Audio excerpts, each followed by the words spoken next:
is facility inspections, and we think this is an extremely important topic.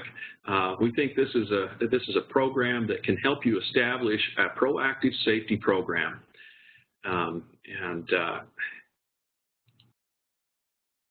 And you might be asking yourself, why do we go out and audit our facilities? Why do we, how do we go about doing that? Who does it? And that's really the crux of what we want to talk about today. And it really comes down to the reason we do this is because accidents are caused. What causes accidents? Well, there's a couple of things. One, unsafe conditions, and the second are unsafe acts. And sometimes these accidents are caused by a combination of the two. We have an unsafe condition, and then somebody makes an act that puts them in conflict, or somebody else in contact with that unsafe condition, and an injury or accident occurs. And if we will actively eliminate these unsafe acts and conditions, we can eliminate accidents. And particularly those really severe ones, the fatalities or severe injuries that we're all focused on. So by focusing on these unsafe acts, unsafe conditions, and eliminating those from our workplace, the probability that we're going to have one of these really serious things happen goes way down. And that's how a safety program works. So that's the crux of what we're going to talk about today. And so you say, why is this important? We really believe this is an essential part of an effective safety program. We talk about knowledge, collaboration, and accountability of being really important pillars of a safety program. People have to know and understand the principles and the practices to have a safe workplace. They also have to work together, whether it be in a safety committee or just working together as a group to be able to eliminate hazards, to make sure everybody understands what their responsibilities are. And then the final piece is some accountability. How do we make sure at the end of the day this stuff happens? And so that's an essential part as well. And I believe that facility inspections or audits will help us to accomplish each one of these things. And as we go through the training, we'll try to explain how that happens. So facility inspections, what do we do? What do we accomplish? Why are they important? Well, number one, to identify hazards, to correct or eliminate hazards, training. And I'll talk a lot about this, that we believe these facility inspections are a great way to train everybody in our organization what to look for. Not only that, it helps to convey to them that they are a part of the whole program. They're an essential piece in our safety program, and it helps to build a culture of safety in our organization. And so it just becomes a part of everything that we do on a daily basis. That culture is so critical. If we want to drive our process or drive our programs down to zero incidents and accidents, that culture is the key piece.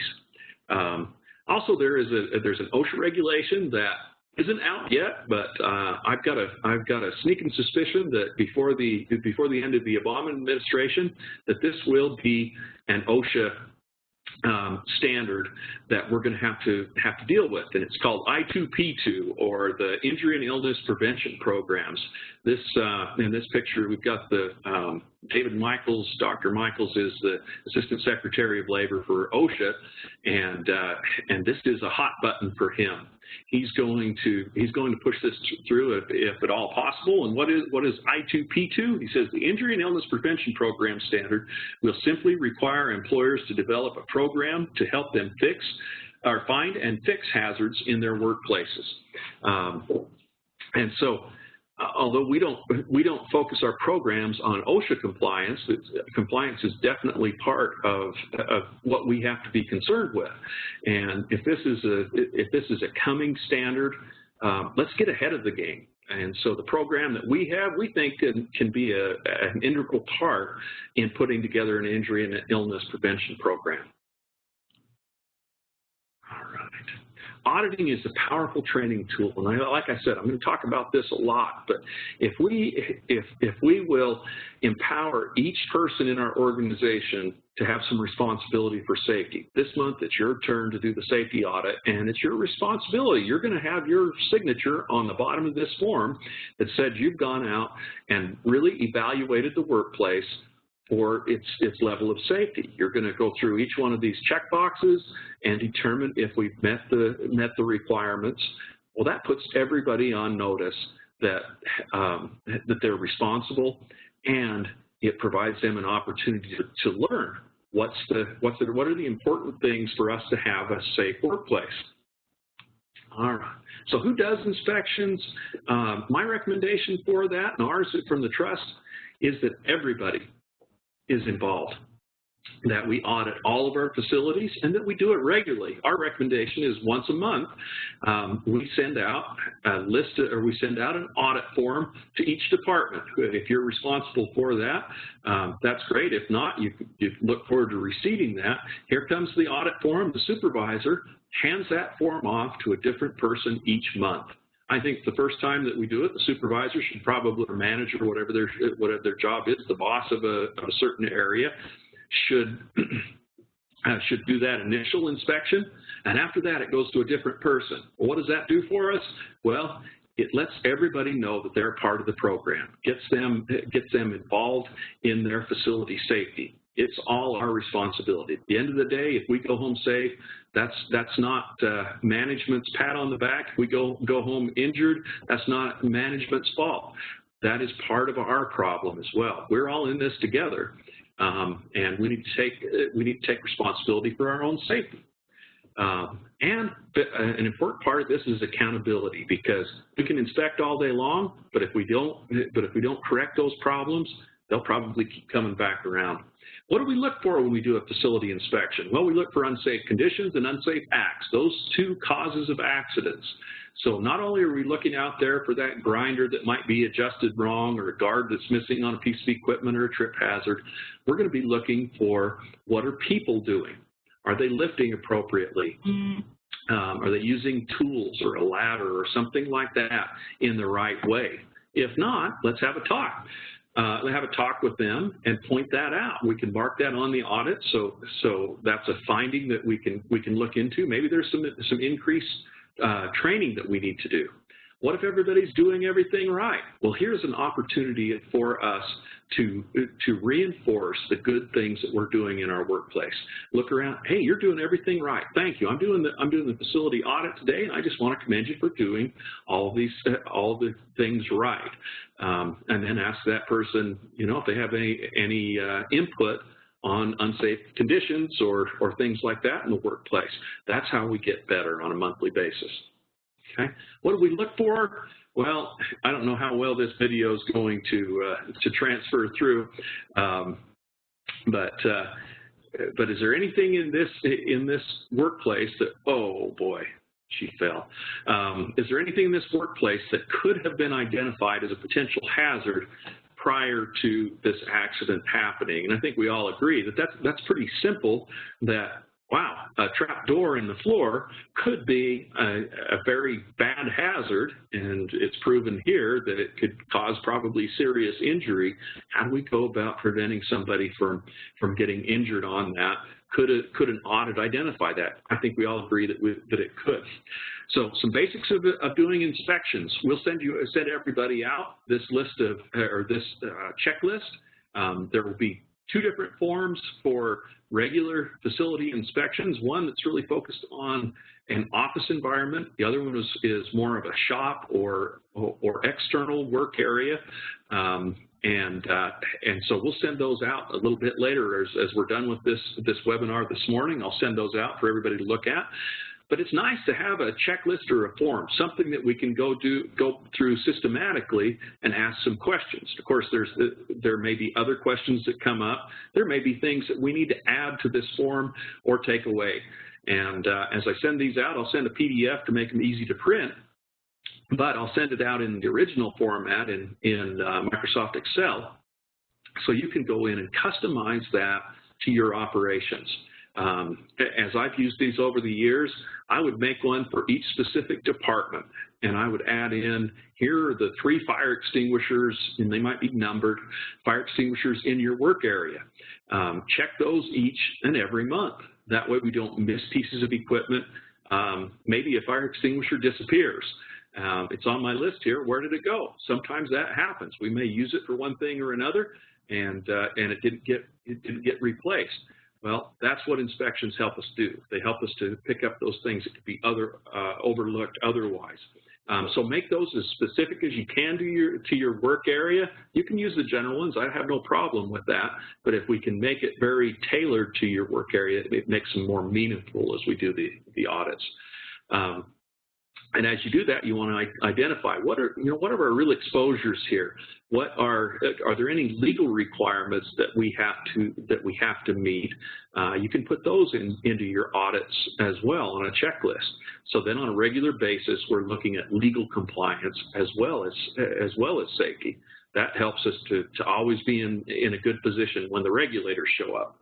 So as we go through this webinar, I'm going to show different sections of the audit form, and then we'll talk about a couple of examples.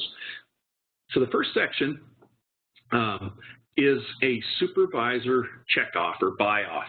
Basically, this is an opportunity and a requirement for the supervisor to say, I'm aware that this inspection has taken place. I'm aware of the hazards that have been identified and any problems there. And we also have a plan to go forward. Doesn't mean that everything has to be corrected before this can be turned in, but we have a plan going forward. Supervisor signs on the bottom line that they understand this and they've got a direction there. Also, there's a section here that says, hey, were there any repeats from the last time we did this inspection? Why would that be important? Well, that gives us an indication, are we being effective or not? Now, sometimes repeats can happen because, hey, we've got to buy a new piece of equipment or it's outside of the budget. And so we're putting something in place in between time before we get some more money in the budget. But this is a great way to drive accountability home. Okay, next section. The person doing the audit would go out and pick a random coworker and ask them some questions. Give a little quiz. Hey, where's the nearest exit? Tell me about how to use a fire extinguisher. Tell me about the chemicals in your area. Where would you find the safety data sheets for the chemical that's being used in your work area? Is there anything that you're concerned about in your work area? A simple interview that takes maybe a minute or two will allow us to get a good taste of the knowledge of the person that we're dealing with and any concerns that they might have. Why would we ask them if they know how to use a fire extinguisher? Well, we all look at those fire extinguishers hanging on the wall, but do we really know how to use those? Here's a video. I'm not sure if this will come through the webinar. It depends on your bandwidth. But this person obviously doesn't know how to use a fire extinguisher.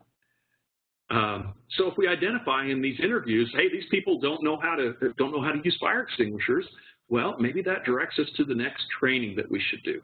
Okay. All right. Next section. We're going to talk about these quickly as we go through, but hazard communication, dealing with chemicals, is everything labeled? Do we have a safety data sheet for all of those? Can you find the notebook where they are? Here's a couple examples of improper labeling. Here's some improper storage of a chlorine cylinder. So those are the type of things that we might look at there. Next section, emergency and evacuation and emergency preparations. Do we have clear exit paths? Do we have materials stored across our exit paths? Are the doors blocked? Is our emergency equipment functioning? This picture you can see is pushing a button on the bottom of the exit sign. What should happen when you push that? Well, it should shift from standard power to battery power. If it doesn't, when you push that button, the sign is dark, well, there's a problem with the battery. Same thing goes with our emergency lighting. If you push the button on your emergency lights, it should shift to battery.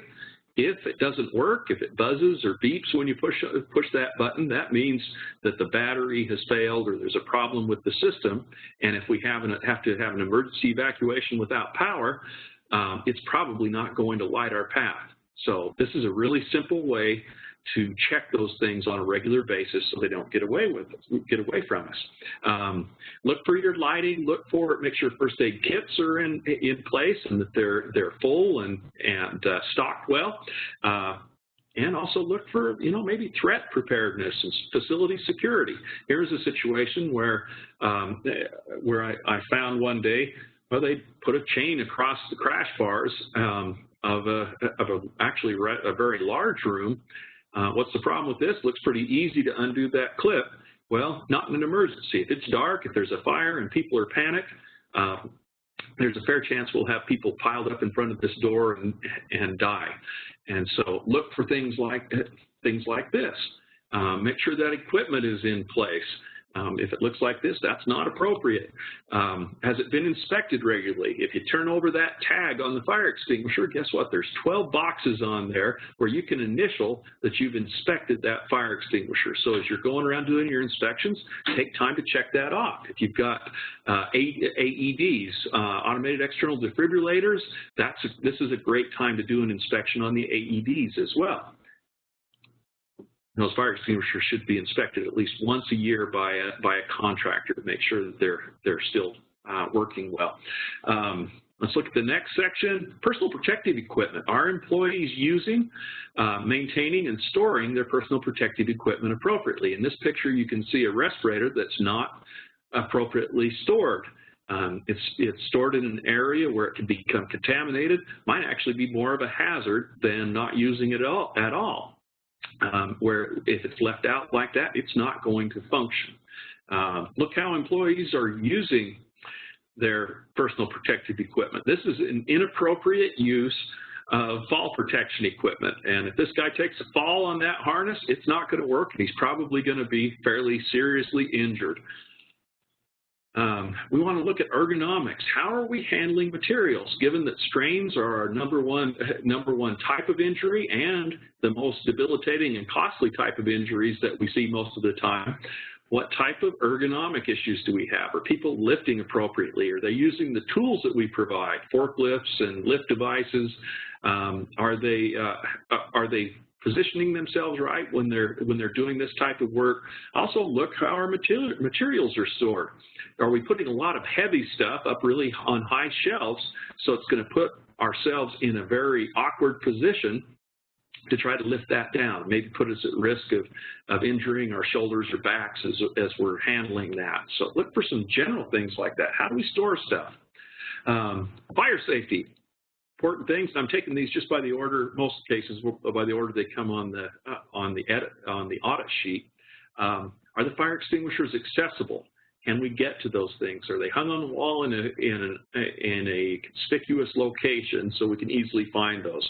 Look for open flames, storage of flammable materials to make sure those are stored appropriately. Here's an example of that. A whole bunch of flammable materials and aerosols stored outside of a flammable storage cabinet.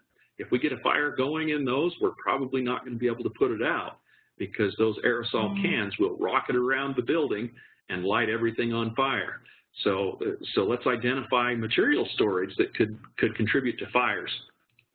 Some general safety things, slips and falls, ladder uses, cords across the walkways, the types of tools and housekeeping, just some general conditions that can contribute to our safety. We look at things like cords and hoses, pieces of equipment that are out in the shop, across our walk areas. Those could be a real hazard to people, causing them to trip and fall and injure themselves otherwise. Even in an office environment, we've had a number of claims where people will get their feet tangled up in a cord that's under their desk, and they'll fall and they'll stand up and tip over and hurt their shoulders or knees or something like that. And you kind of laugh at that, but let's look very seriously at simple hazards that might be there. This is a really clean work area. As we look through there, it's very organized. We've got labels. We've got an eye wash station. You know, it looks really good. However, we've got this hose stretched across a walkway. And as we look at that, okay, here's a trip hazard. What can we do to prevent that trip hazard from representing is I might fix it today, but can I put a hose hanger there and there is actually one in this picture, but can we make sure that that hose stays where it's supposed to? Fall hazards. You know, here's a really tall ladder that doesn't have a safety cage on it. Machinery. Let's take a look at our tools and equipment that we have out there. Are the guards in place? If there's some electrical tape on a cord on a piece of handheld equipment or any equipment, if we're taping it up, duct tape and barbed wire, those are things that we should identify as potential hazards. Just another example of an unsafe piece of equipment. Electrical hazards are really common. Extension cord use is probably one of the most common. Open electrical connections by having missing outlet covers, switch covers. Things like this where we have in a breaker panel where the covers, the knockout covers are not in place. Well, that exposes us not only to shock hazards if we have to put our fingers where they shouldn't go, but also arc flash hazards if there's an arc inside of that panel that could extend out and burn us or catch things on fire. Eye wash and shower, not everybody has these, but we want to make sure that they're clear and accessible. And as we do this inspection, let's actually turn the water on. You know, you want to check before you do that, make sure we've got drains and that in place so we don't end up with a puddle there, and we want to clean up that water if it does go on the floor.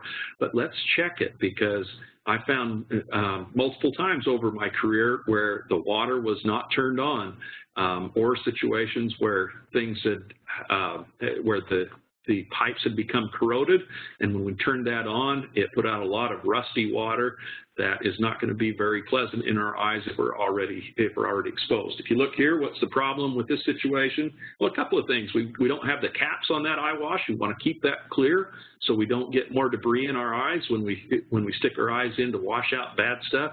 Also, there's a mop bucket in the way. What does that mop bucket do? You say, well, that's not a big deal. I can move that.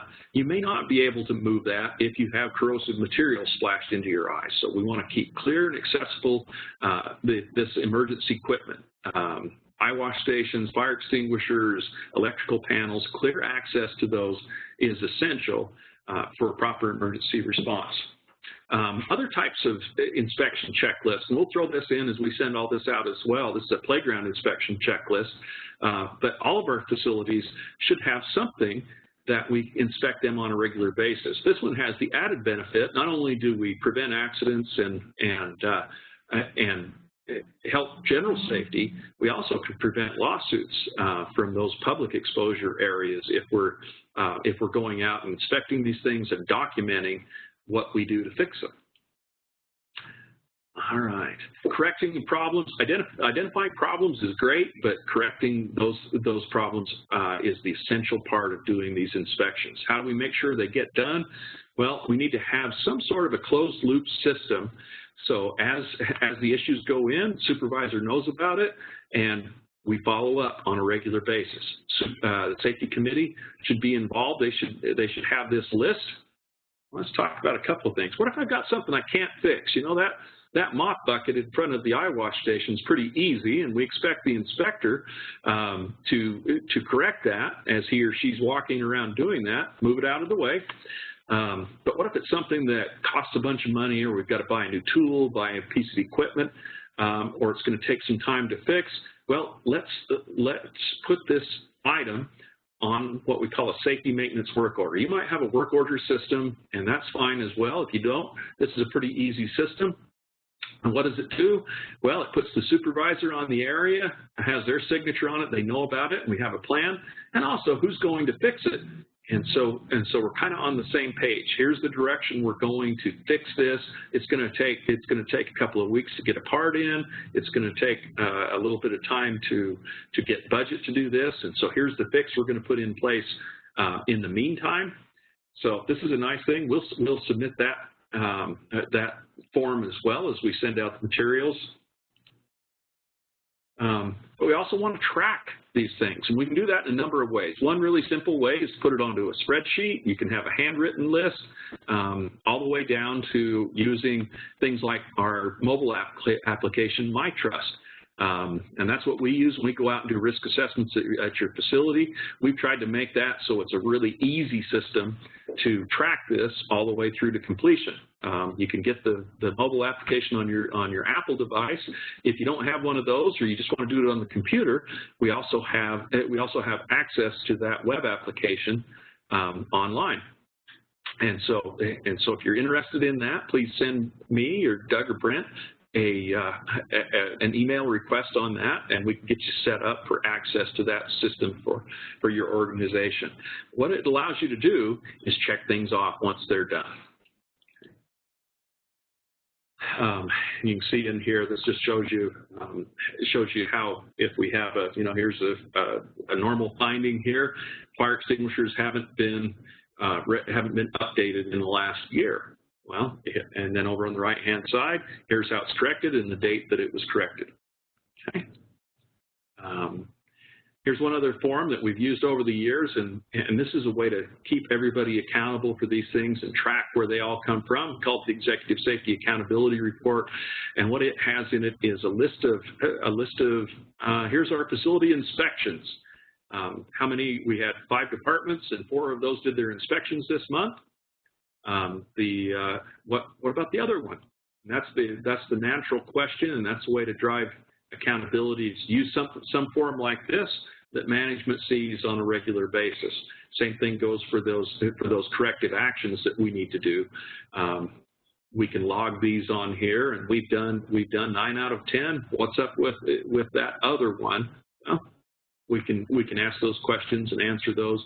And a lot of times we can say, well, there's just not enough money to do that. Well, if that goes to management, guess who at the end of the day signs the checks and make sure that that things are taken care of. It drives the accountability top to bottom in the organization.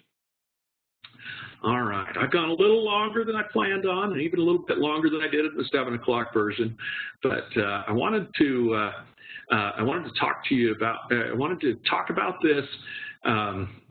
And really let you know that this is a simple way to really begin an effective safety program in your organization, and it also is a way for us as individuals. Everybody that signs up gets a copy of this. You may be a brand new employee that doesn't have management responsibility. Here's an opportunity for you to take this form and go out and look around your facility, ask questions, and say, what happens if something bad happens here? What happens? Is this supposed to be that way? And go down line by line and check those things out. Take an active role in your workplace. Take an active role in your safety program. All right. I've got, just wanted to check and see if we had any questions here. If you have questions, please go ahead and type those in the chat box or the Q&A box, and we'll answer those. Doug and Brent, do you have anything to add or bring up? That was great, Jason. I just encourage everybody to get on this program and make sure you're using facility inspections for all your facilities. I really think this is a potential money and injury and life saver. Great. Thanks, Doug. Brent, anything? I would add about this being a proactive tool that we can use instead of being reactive to things. This is a way to be prepared ahead of time for it. So very good. Absolutely. Instead of going and putting out fires after we have somebody injured, let's get ahead of it. So great. All right. Well, seeing no questions and noting that I've gone a little bit long, we'll wrap this up today. But once again, thanks for your attendance. Thanks for supporting these training programs. We appreciate that. We'd love to have any input that you have. If there's something you'd like to see, if you've got a good example that you'd like to share, we'd be happy to forward that on to our membership. And if you ever have any questions or need us to take a look at something, give us a call. Thanks very much, folks. Everybody go out and have a safe day. Thanks.